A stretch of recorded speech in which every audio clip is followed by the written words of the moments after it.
Last year was the first year that we embarked on the Gradam journey here at the hotel, which we have found very beneficial, which has helped us connect to Galway City and the wider Connemara region and embrace our native language, especially with Galway being the only bilingual city in the country.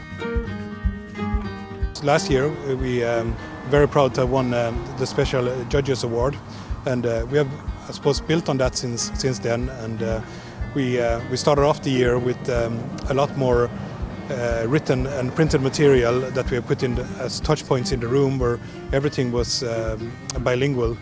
Obviously 2020 has become such a different year, to say the least, that we had to remove all of our printed material from both in the lobby of the hotel but in the bedrooms as well. So instead we've done a lot of digital marketing. We've produced a lot of videos weekly and monthly, and we have incorporated the Irish language in them as well.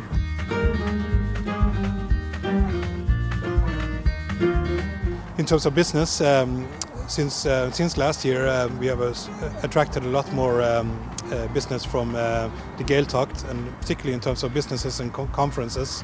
We were supposed to have a large conference with the Irish Media Company, which obviously had to be postponed now due to the COVID restrictions.